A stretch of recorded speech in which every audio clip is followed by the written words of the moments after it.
क्या होता है जब एक राष्ट्र का निर्माता ही उस राष्ट्र के सबसे पुराने धर्म पर गहरे सवालिया निशान लगा दें? आज हम डॉक्टर बी.आर. अम्बेडकर की एक बहुत ही साहसिक पड़ताल को समझने जा रहे हैं, जो उनके एक अप्रकाशित लेकिन बेहद जरूरी काम रिडल्स इन हिंदुइज्म पर आधारित है। देखिए, अंबेडकर अच्छी तरह जानते थे कि वो एक तूफान को न्योता दे रहे हैं। उनकी प्रस्तावना का ये हिस्सा साफ साफ दिखाता है कि वो सच को सामने लाने के लिए कोई भी जोखिम उठाने को पूरी तरह तैयार थे। तो चलिए, उनके तर्कों में उतरने से पहले ये जान लेते हैं कि आखिर ये आवाज़ है किसकी। ये समझना बहुत ज़रूरी है कि ये आलोचना किसी बाहरी व्यक्ति की नहीं है, बल्कि उसी शख्स की है जिसने आधुनिक भारत की नींव रखी।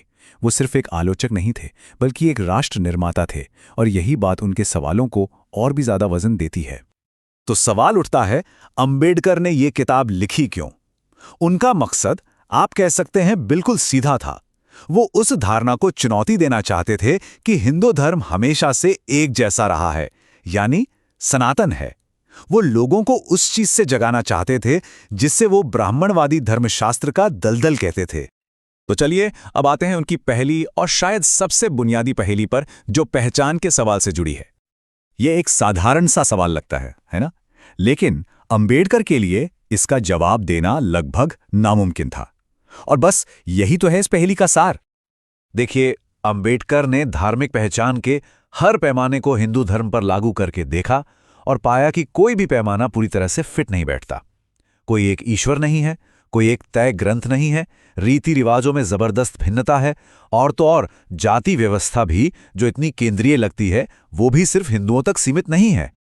अंबेडकर के हिसाब से ये सब मिलकर एक तरह की धार्मिक अराजकता पैदा करता है, पहचान की एक ऐसी गुत्थी, एक ऐसी पहेली जो दूसरे बड़े धर्मों में आमतौर पर देखने को नहीं मिलती।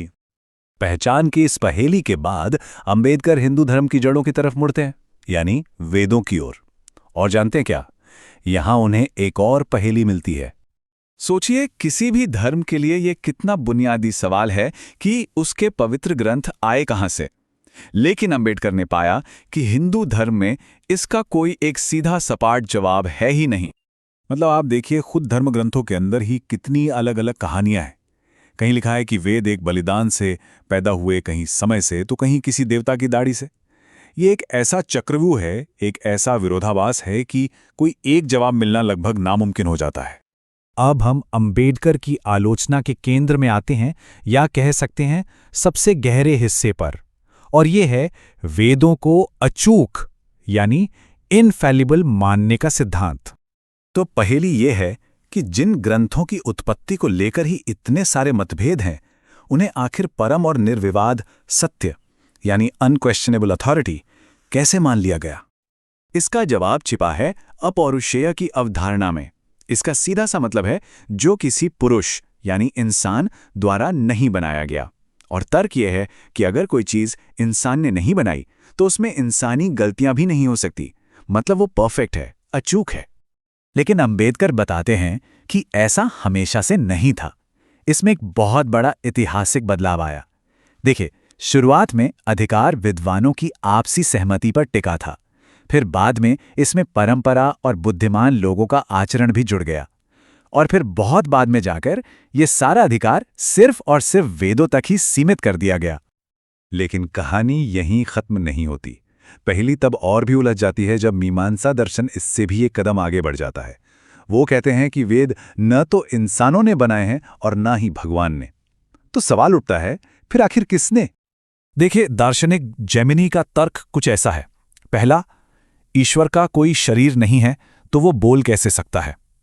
दूसरा, जो ध्वनि है, जो साउंड है, वो शाश्वत है, उसे कोई बनाता नहीं, वो हमेशा से है।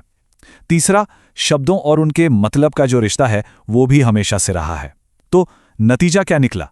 नतीजा ये कि वेद, जो कि शाश्वत शब्दों और शाश्वत ध्वनियों से बने हैं, वो भी शाश्वत हैं। उनका कोई लेखक, कोई बनाने वाला है ही नहीं।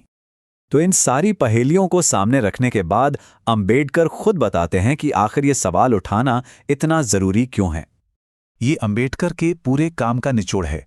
उनका साफ मानना था कि अगर भारत को आगे बढ़ना है तो वेदों को अचूक मानने वाली इस धारणा को जड़ से उखाड़ फेंकना होगा। और अपनी इस आलोचना को सही ठहराने के लिए अंबेडकर इस उद्धरण का सहारा लेते हैं। उनके लिए संदेह कोई बुरी चीज नहीं है, बल्कि ये तो ज्ञान और तरक्की की पहली सीढ़ी है।